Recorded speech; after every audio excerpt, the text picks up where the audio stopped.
GST bill के लोकसभा में पास होने के बाद हिमाचल के सीएम वीरभद्र सिंह ने कहा कि इस बिल को पास करने में कांग्रेस ने पूरा समर्थन दिया। हिमाचल प्रदेश के मुख्यमंत्री वीरभद्र सिंह ने उम्मीद जताई है कि जीएसटी के लागू होने से देश के हर वर्ग को फायदा होगा। 1 जुलाई से देश भर में जीएसटी लागू करने की दिशा में सरकार आगे बढ़ चुकी है, जिससे जुड़े 4 विधेयकों पर लोकसभा बुधवार को मोहर लगा चुकी है। यानी सब कुछ ठीक ठाक रहा तो 1 जुलाई से देश भर में एक समान टैक्स लागू होना तय है। हिमाचल के सीएम वीरभद्र ने भी जीएसटी को लागू करने की दिशा में आगे कदम बढ़ाने का स्वागत किया है। उन्होंने बताया कि कांग्रेस ने जीएसटी बिल को लागू करने के लिए पूरा समर्थन दिया है। उन्होंने उम्मीद जताई है कि जीएसटी लागू होने से पूरे देश को लाभ होगा, जिसके लागू होने से सभी राज्यों में एक समान टैक्स प्रक्रिया शुरू हो जाएगी और हर वर्ग को लाभ मिलने की भी उम्मीद है। जहाँ तक जीएसटी बिल का प्रश्न है, कांग्रेस पार्टी ने उसको अपना समर्थन दिया है,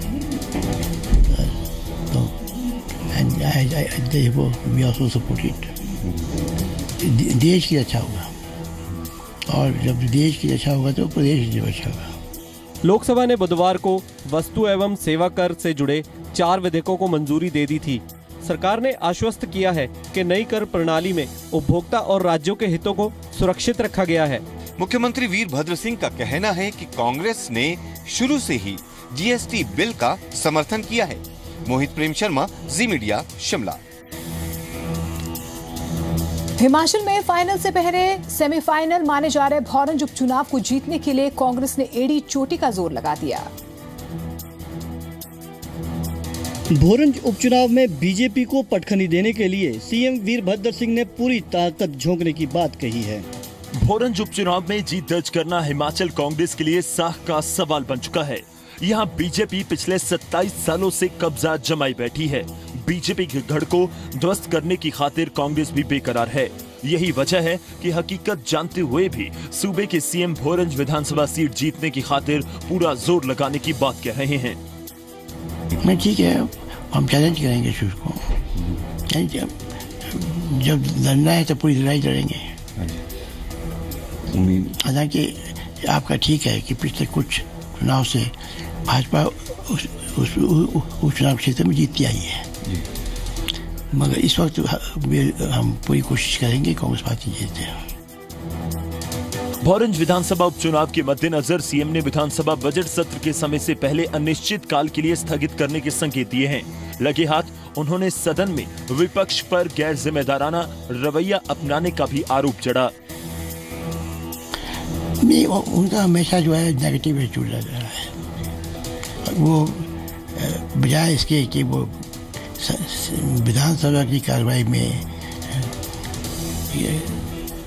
सक्रिय रूप से भाग दें, वो हमेशा वो वॉकआउट्स और हल्ला गुल्ला मचाने में ज़्यादा समय व्यतीत करते हैं। भोरंज सीट से कांग्रेस की प्रोमिला देवी और बीजेपी के अनिल धीमान मैदान में हैं।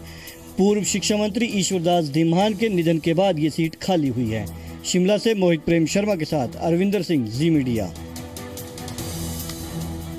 एक बार फिर से हिमाचल कांग्रेस के अंदरूनी कलह सामने आई है। कैबिनेट मंत्री जीएस बाली की संपत्ति की घोषणा की बात को लेकर लगता है कि कांग्रेस के बीच सब कुछ ठीक नहीं है।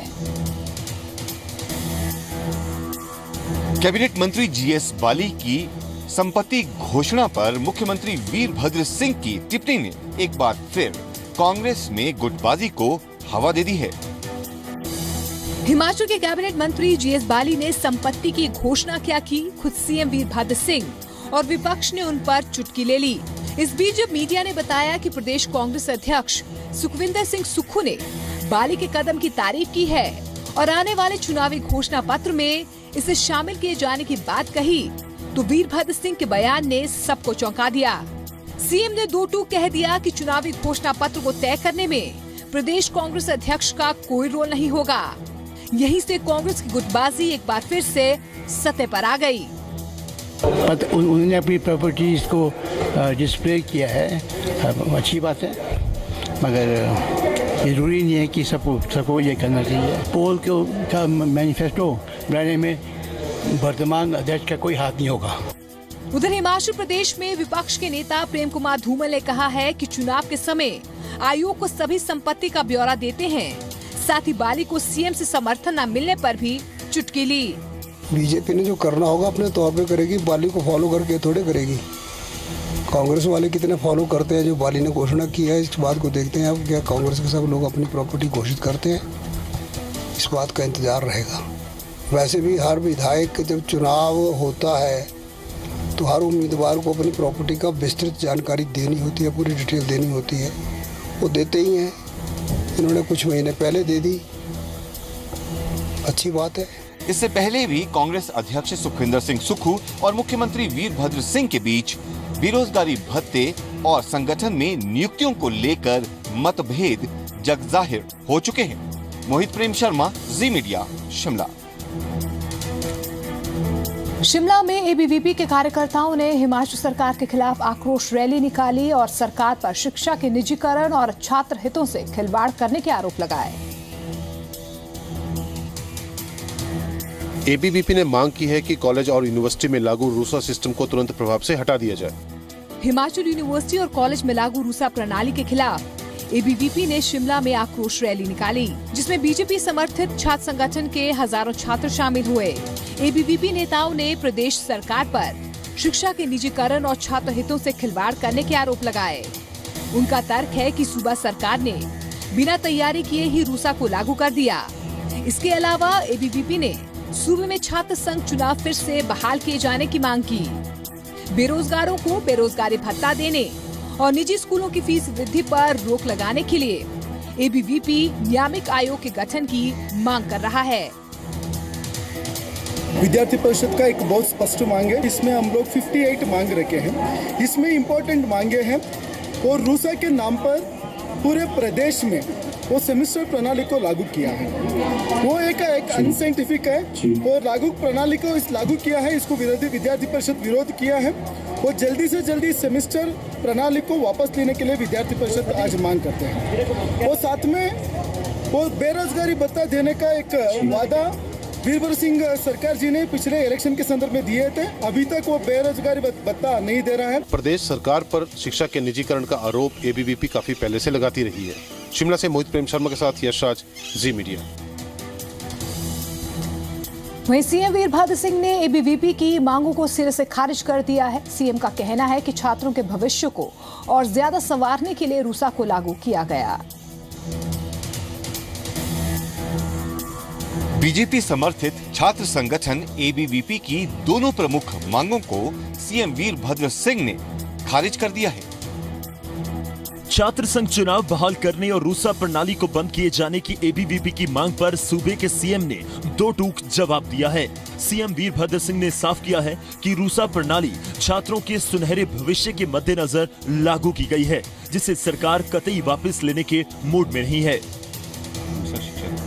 सबसे अहम होता है छात्रों रूसा टाइम है, हमने लागू किया है सोच समझ के, और ये लागू रहेगा। छात्र संघ चुनाव की बहाली की एबीवीपी की मांग को भी सीएम ने ठुकरा दिया। वीरभद्र सिंह की दलील है कि छात्र संघ चुनाव की वजह से शैक्षणिक माहौल खराब होता है। उन्होंने इसके लिए डीयू और जेएनयू का उदाहरण भी दिया।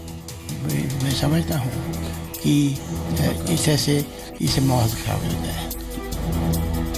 एजुकेशन इंस्टीट्यूशन को जो सक्रिय राजनीति से दूर रखना चाहिए, मगर जो स्टूडेंट बॉडी हो वो सिर्फ उनकी जो शिक्षा संबंधी कोई बातें हैं या जो कॉलेज की बात है या किसी फैकल्टी की बात है उस पाए की चर्चा करें बजाय की राजनीति की, जैसा दिल्ली में हुआ है। सीएम वीरभद्र सिंह ने नसीहत दी है कि छात्र सक्रिय राजनीति के बजाय शिक्षा से जुड़े मुद्दों को संज्ञान में लाएं। मोहित प्रेम शर्मा, जी मीडिया, शिमला। 3 तलाक के मुद्दे को सुप्रीम कोर्ट ने संवैधानिक पीठ को भेज दिया। संविधान में 5 जजों की बेंच मामले की सुनवाई करती है और सुनवाई नए सिरे से शुरू होती है। सुप्रीम कोर्ट के इस आदेश के बाद अब ट्रिपल तलाक के इस मामले पर 11 मई से लगातार 4 दिन तक संविधान पीठ सुनवाई करेगी। छुट्टी के दौरान सुप्रीम कोर्ट में ट्रिपल तलाक पर सुनवाई होगी, क्योंकि अटॉर्नी जनरल ने कहा है कि छुट्टियों में पीठ के पास 3 और मामले हैं। इन सब के बीच सुप्रीम कोर्ट ने कहा है कि इस मामले में सभी पक्ष 2 हफ्ते के अंदर अपना अपना जवाब दाखिल करें। सुप्रीम कोर्ट ने पहले ही ये कहा था कि इस मामले में केवल कानूनी पहलुओं पर ही सुनवाई होगी। इस मामले में अगली तारीख जो है 11 मई मुकर्रर हुई है और 11 मई से कॉन्स्टिट्यूशन बेंच, एक वेकेशन कॉन्स्टिट्यूशन बेंच जो है वो कॉन्स्टिट्यूट की जाएगी और वो इस मामले को डे टू डे बेसिस पे सुनेंगे। सरकार की तरफ से जो कोशिशें थी कि तलाक, ट्रिपल तलाक के मसले में जल्दी फैसला आ जाए, हम ये समझते हैं कि ये मुनासिब कोशिश नहीं थी, क्योंकि ये कोई ऐसा मसला नहीं है जिसमें जल्दबाजी में कोई कदम उठाया जाए। ये इस्लामी शरीयत का मामला है और जो भी फाजिल जज साहबान हैं वो जाहिर सी बात है पूरी मैटर को समझ के उसको स्टडी करके ही फैसला देंगे। अटॉर्नी जनरल ने छुट्टी से पहले मामले की सुनवाई की अपील की थी, लेकिन कोर्ट ने उसे नामंजूर कर दिया। ब्यूरो रिपोर्ट के साथ विनोद मित्तल, जी मीडिया। उत्तर प्रदेश के मुख्यमंत्री योगी आदित्यनाथ के सूर्य नमस्कार को नमाज से मिलता जुलता बताने पर कांग्रेस समेत पूरे विपक्ष ने बीजेपी पर हमला बोल दिया।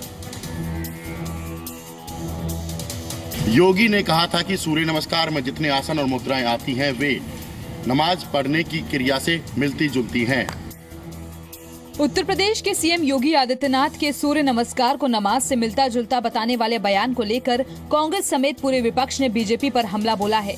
योगी आदित्यनाथ के बयान पर कांग्रेस ने कहा है कि धार्मिक और मजहबी बातों से टिप्पणी करने से बचना चाहिए। बीजेपी ने कहा कि कांग्रेस बात का बतंगड़ न बनाए। कुछ मुस्लिम धर्मगुरुओं ने कहा है कि योग करना इबादत नहीं है, जबकि नमाज खुदा की इबादत है। योग बिल्कुल अलग है और नमाज बिल्कुल अलग है। योगा तो इबादत नहीं है और नमाज हमारी इबादत है। ये भी जरूरी है कि जो भी अगर समानता की बात कही है तो दोनों से समान व्यवहार की भी बात होनी चाहिए, सद्भाव की बात होनी चाहिए। तो अच्छी बात है, तो फिर उनको क्या एतराज़ है इसमें। मैं समझता हूँ कि मुसलमानों को नमाज पढ़ने देना चाहिए और उसी तरफ जो सूर्य नमस्कार करना चाहते हैं वो सूर्य नमस्कार करें। नमाज क्या है? एक स्पिरिचुअल थिंग है नमाज, यानी मुस्लिम्स के लिए कंपलसरी की गई नमाज। वो अल्लाह के सामने सजदा रो होता है, सजदा पढ़ के वो अल्लाह से अपनी बात रखता है, तो वो नमाज है। ये सूर्य नमस्कार क्या है? आप सूरज के सामने पूजा कर रहे हैं। इस पर बीजेपी ने भी पलटवार किया है। जो उत्तर प्रदेश के मुख्यमंत्री ने कहा है उसमें बहुत सी मुद्राएं हैं, वो मिल सकती हैं।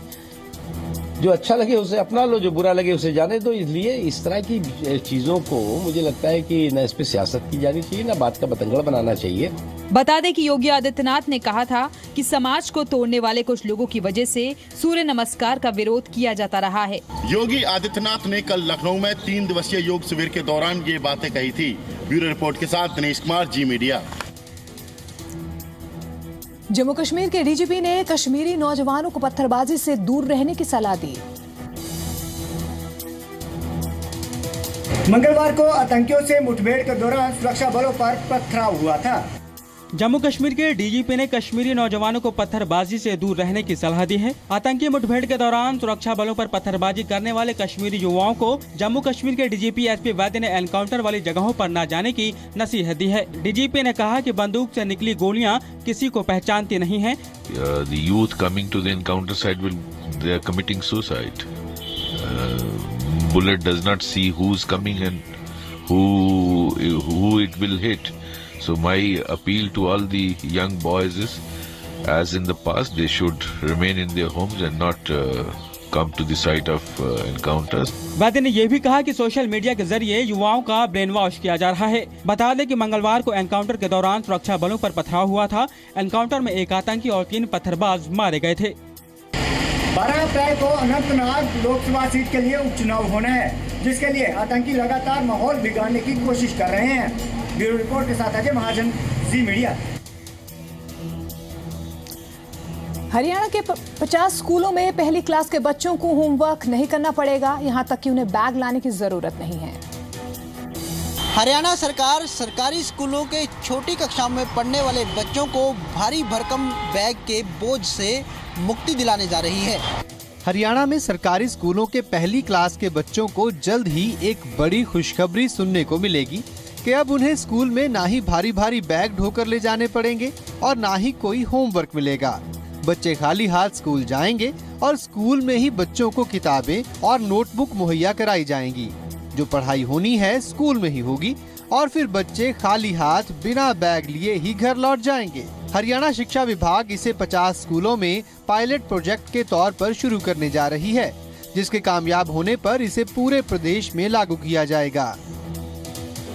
50 स्कूल ऐसे चुनेंगे जहां क्लास 1 में बच्चे रोज किताबें बैग लेके नहीं आएंगे। उनकी कक्षा में ही उनके लिए पिजन होल बनाया जाएगा जहां उनके किताबें और कॉपियां रखी जाएंगी। जो बच्चों को हम पढ़ाएंगे वहीं पढ़ाएंगे, जो बच्चों का होमवर्क के नाते जो देते हैं वो उसको क्लास वर्क के नाते उनको वहीं से कराएंगे और वो उसी को रख के अपना जैसे खाली हाथ आए थे वैसे खाली हाथ चले जाएंगे। हरियाणा शिक्षा विभाग के अतिरिक्त का मानना है कि छोटे बच्चों के लिए जितनी जरूरी पढ़ाई है उतना ही जरूरी बाकी बातें सीखना भी है। हम स्कूल में बच्चे को जो भी सिखाना है सिखाते नहीं हैं, तो हम क्या करते हैं कि उसके लिए बहुत सारा होमवर्क बांध देते हैं और हम उम्मीद करते हैं कि स्कूल में पढ़ के घर जाएगा और घर में वो होमवर्क करने लगेगा। बच्चों को खेलना चाहिए, बच्चों को अपने सामाजिक परिवेश में घुलना मिलना चाहिए, बच्चों को अपने जो परिवार में कोई अगर जिम्मेदारी दी जाती है तो उसको निभाना चाहिए। ये सारा बच्चा करेगा तो और खेल उसको हम होमवर्क देते रहेंगे तो ये कब करेगा। वहीं स्कूल के शिक्षक भी विभाग के इस फैसले से पूरी तरह से इत्तेफाक रखते हैं, बशर्ते बच्चों और शिक्षकों के बीच सामंजस्य बना रहे।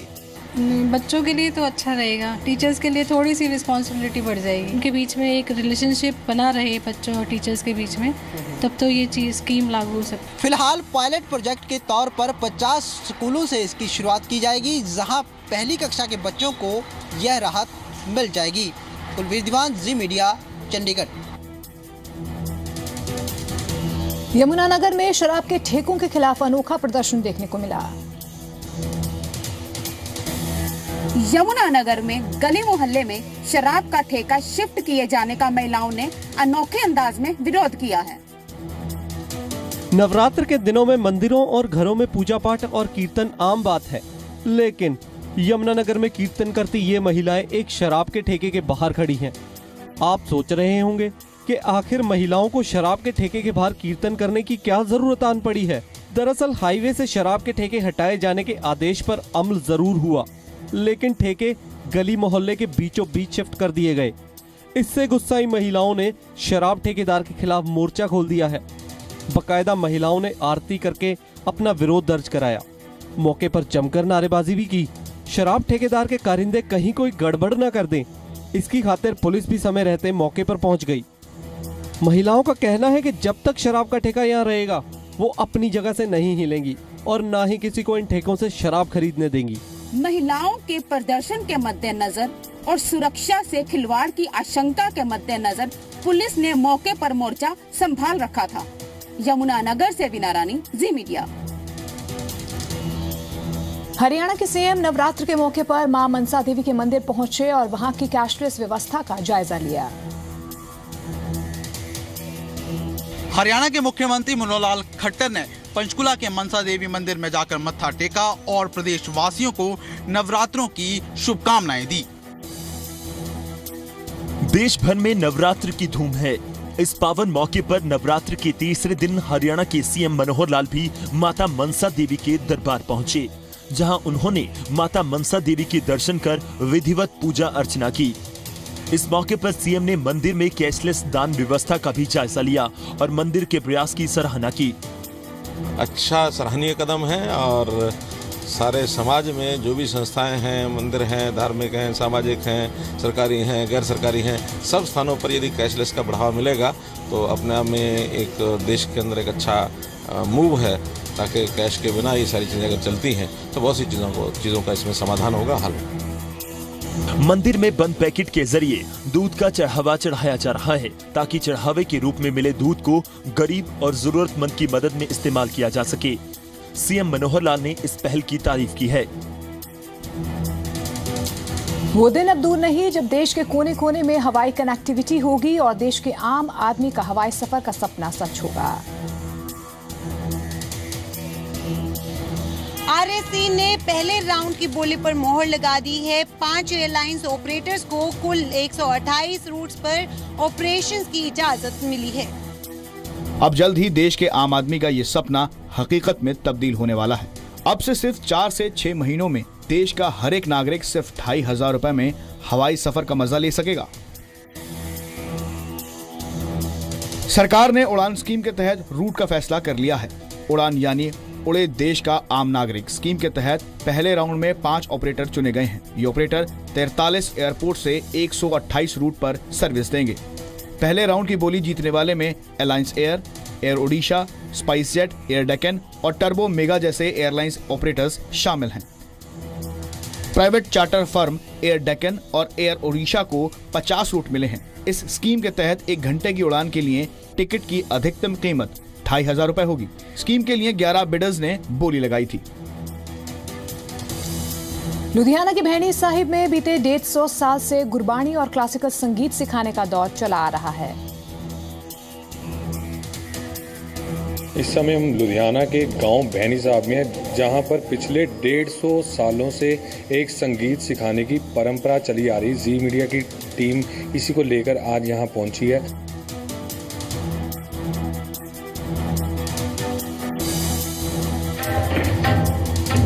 तस्वीरें लुधियाना के भैणी साहिब की हैं, जिसके कण कण में संगीत बजता है।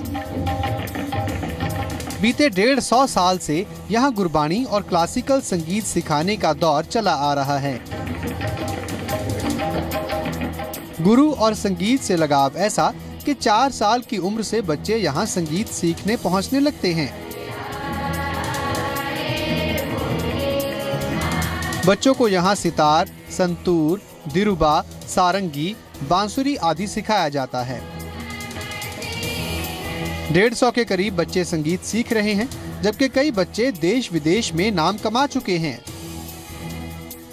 सतगुरु जी की कृपा से हम रोज रियाज करते हैं, बिन नागे रियाज करते हैं और हम बच्चे इस पीढ़ी को आगे बढ़ा रहे हैं, क्योंकि ये राग भैणी साहब का मेन है और इसे भैणी साहब की पहचान है संगीत। ਉਹ ਸਾਨੂੰ ਮਤਲਬ ਦਿਨ ਵਿੱਚ ਕਹਿੰਦੇ ਹਨ ਕਿ ਪ੍ਰੈਕਟਿਸ ਕਰੋ, ਵੱਧ ਤੋਂ ਵੱਧ ਪ੍ਰੈਕਟਿਸ ਕਰਨ ਦੀ ਅਸੀਂ ਕੋਸ਼ਿਸ਼ ਵੀ ਕਰ ਰਹੇ ਹਾਂ ਵਧੀਆ ਵਜਾਉਣ ਦੀ। मैं 3 साल हो गए मुझे सीखते, उस्ताद राजेश गुरु जी उनसे सीखता हूँ।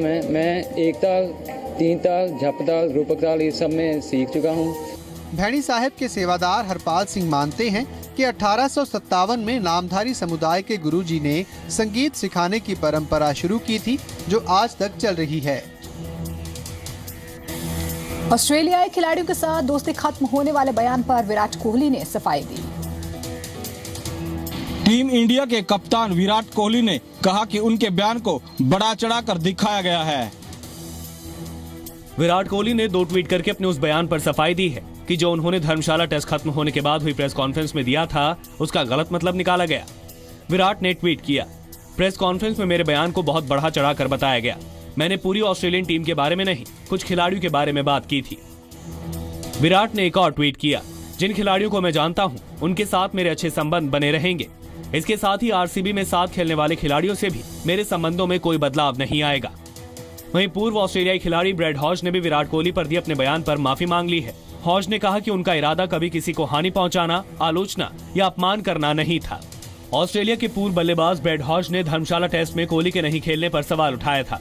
ब्रैड हॉज ने कहा था कि विराट आईपीएल में खेलने के लिए खुद को बचा रहे हैं। रांची में डीआरएस विवाद के बाद विराट ने स्टीव स्मिथ को बेईमान कह दिया था। धर्मशाला टेस्ट के बाद ऑस्ट्रेलियाई कप्तान ने अपने रवैये को लेकर माफी मांगी थी। ब्यूरो रिपोर्ट के साथ राकेश रोहिला, जी मीडिया।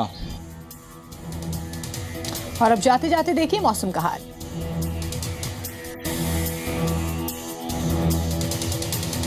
दिल्ली एनसीआर सहित पंजाब के बड़े शहरों के अधिकतम तापमान में लगातार बढ़त दर्ज की जा रही है। गुरुग्राम में अधिकतम तापमान 39 डिग्री सेल्सियस को छू गया, जबकि दिल्ली और हिसार में आज का अधिकतम तापमान 38 डिग्री सेल्सियस रहा। चंडीगढ़ की बात करें, यहाँ अधिकतम तापमान 36 डिग्री सेल्सियस रिकॉर्ड हुआ है। पंजाब की बात करें तो अमृतसर में अधिकतम तापमान 35 डिग्री सेल्सियस रिकॉर्ड किया गया। वहीं बठिंडा और लुधियाना में अधिकतम पारा 37 डिग्री सेल्सियस रहा, जबकि पटियाला में अधिकतम तापमान 38 डिग्री सेल्सियस दर्ज किया गया है। उधर हिमाचल के मनाली में 23 और शिमला में 25 डिग्री सेल्सियस पारा नोट किया गया। धर्मशाला में अधिकतम तापमान 27 डिग्री सेल्सियस पर पहुंच गया। वहीं जम्मू कश्मीर की राजधानी श्रीनगर में पारा 24 डिग्री सेल्सियस रिकॉर्ड किया गया है। शिमला और श्रीनगर जैसे पहाड़ी शहरों में भी तापमान 25 डिग्री सेल्सियस को छू रहा है। ब्यूरो रिपोर्ट के साथ मंजूर पठान, जी मीडिया।